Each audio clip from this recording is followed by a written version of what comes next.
just out with the sprayer now. This field was weak last week. We've cut it, baled it, and now it's going to be oilseed rape. The seed's not arrived yet, hopefully it'll come tomorrow. So we're just spraying off these different grass weeds now with glyphosate, clean it all up, put the oilseed rape in, and hopefully nothing will grow then but oilseed rape.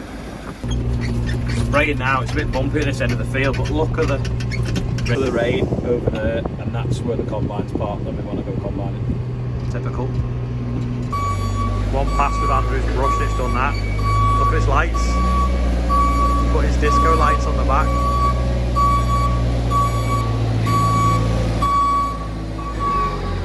You're flashing. Here's a bit of a flasher, Andrew.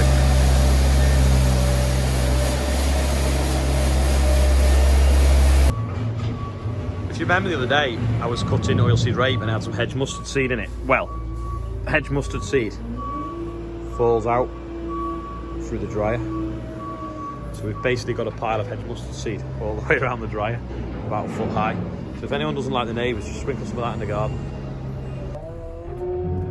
This is one of the grain pushers we have.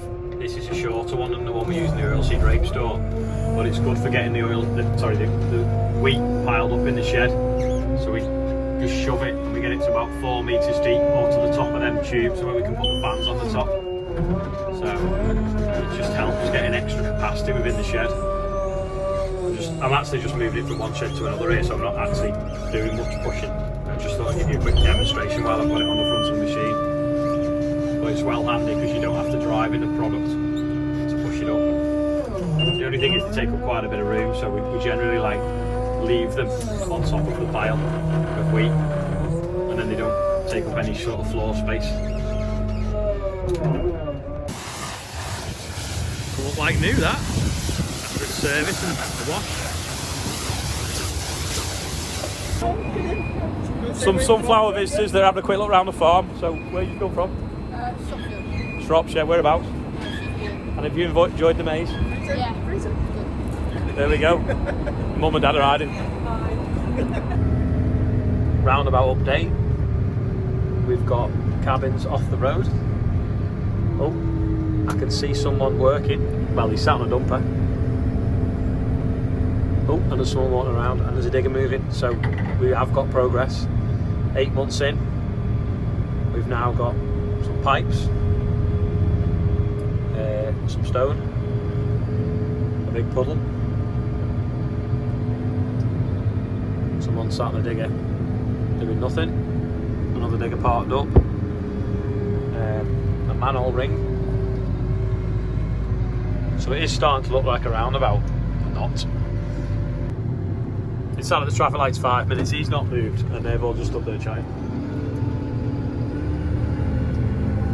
Oh, well, we've got some curbs.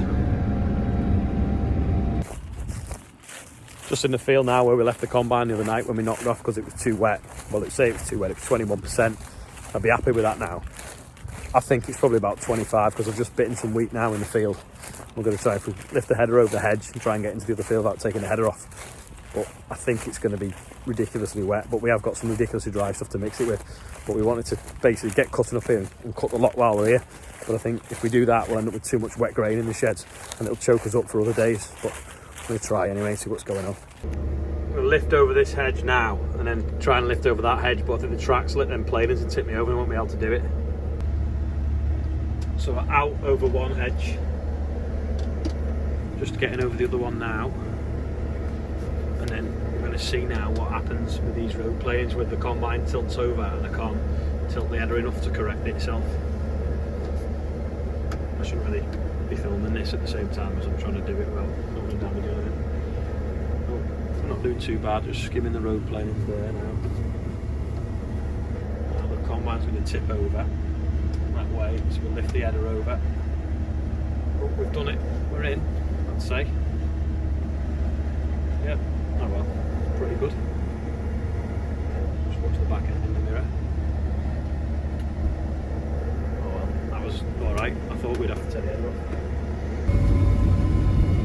Well, we're cutting, but it's coming out of the tank really slowly. And it's probably about 25%. It's saying 21.7, but it's not that accurate. The moisture meter here, I've not calibrated it, and it doesn't work at high moisture readings. But the way it's standing up in the trailer is like a pyramid. suggests it's probably near a 30. At least, like I say, at least 25. But we can blend this with the stuff that's over dried and get it through the dryer quick and get it into the store. I just need the sun to come out, but it doesn't look like it's going to. Cutting along here now, and it looks a good crop, but 5.69 tonnes to the hectare. This is basically shallow topsoil on top of sandstone, and when we got that dry weather, that bit of a drought, was it April time maybe, it's just obviously died then, or just limited its yield and capped it off. Hopefully it'll be better at the bottom of the hill because it's a bit clayier, but here it's basically half the yield of what the other field was doing, just the other side of that hedge, where it's got a bit more topsoil and a bit more body to it. Unbelievable really that you can treat a crop the same and have double the yield just by different soil types. Just coming down the hill now, and the yield's obviously gone up with the land's got a bit heavier, and then you can see, but that's the grass weeds in the bottom where we sumoed last year, because we made some roots combining, so we levelled them out and it's encouraged the grass weeds to grow.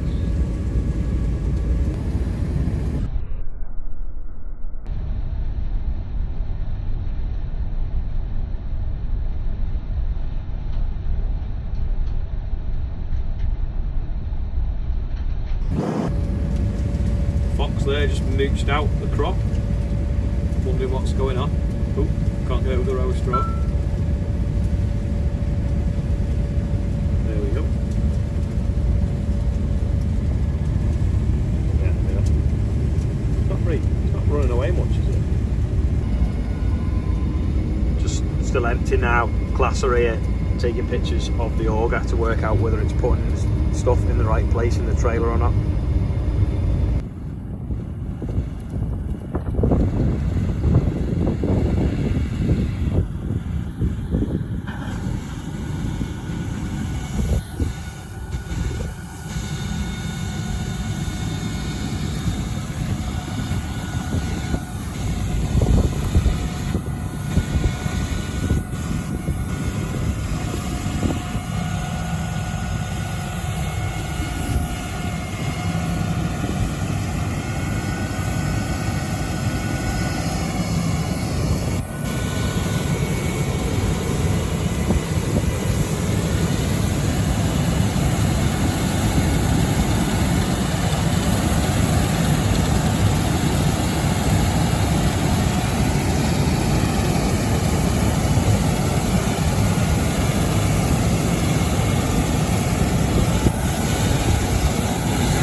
Ground here now, a bit stronger soil, just over 11 tonnes to the hectare, but it won't make up for the light land at the top of the hill.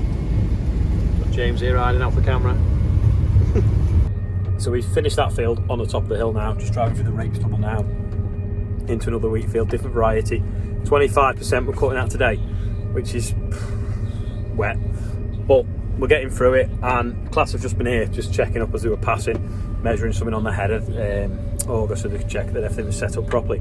And he said, how many acres have you cut? Anyway, when we looked at it, we've got over 1,100 acres so far this season, which I'm quite pleased at, to be honest. So we're over halfway, and I didn't think I cut anywhere near that much. So we are slowly nibbling away at it, despite having, you know, extreme conditions. And he's been to one guy today who's not even started yet. So I feel like we're on top of it at the moment, even though the weather's rubbish. But next week is supposed to be a good week, so maybe we will be able to get a bit more done then and get on a bit quicker as well. Anyway, we're going to go in this field of wheat now, which I've always thought looks stunning all year. It's only a little one, but we'll see what it yields like. So we finished the Zayat at the top of the hill, which was a milling wheat, and then we're just into these fields now. I think it's Gleam, if I can remember correctly. Anyway, the yield on the headland, despite there being a miss with the drill there, isn't too bad. 9.6. It was flashing 10.5 a minute ago, so hopefully it's going to do all right. But we won't know. Train there. That's the site of the Reynolds trial. So if you remember George Stevenson's rocket, that's where it was. Yeah, 9.2 now actually. 8.9. Yeah, maybe it's because of that miss, to be fair, with the drill. But when we get further up, hopefully it'll do better. There we go now, we're up to 10.1. That's good. This is one that's always looked like you could get off the sprayer and walk across it. In the combine cab, they look like you always get the rubbish running against the window. The nice big bold grains. But it could also be that they're that wet they look like sugar puffs. Don't know if you can see, but there's some water behind them trees, and it's floods here, so it's really wet. So it's down to 4 tonnes there to 3.9, so less than half the yield just in this corner here where it's wet. It's really slow going, obviously, because it's so damp. And this morning there was only like a little blob of rain on the whole of the UK, so I'll show you a picture of that now. And it was over us. I wish I'd put the side knife on, because all the brambles and the blackberries that are coming out the hedge are dragging on the end of the header and not going in. Turn the augs on to pull the wheat in, but I've got this big bundle of brambles and keep backing up and shunting it off, because I'd have left the side knife on it and just trimmed them all back. Save taking the silage sides off. Sam's got the dump trailer on, he's washed it out and carting with that, because we need 3 trailers for up here on this wheat. But there's like, I don't know, an hour and a half job taking the silage sides off, and then it means every time we cart chip or harvest, we've not got many. So if we can take a tank full in the dump trailer, it just means that we can keep three tractors and 3 trailers can keep me moving from this distance for about 4.7 miles from the main yard, you see. We thought we could empty on the run behind the header, but he's knocked the spout off again. So annoying, that spout. I'm going to chop it up. I thought with that smaller trailer it'd have been alright. It wants about 2 foot chopping off that so it don't fall off. Back on now, 5 minutes later. Not sure if you can see on the window, but it's now starting to drizzle.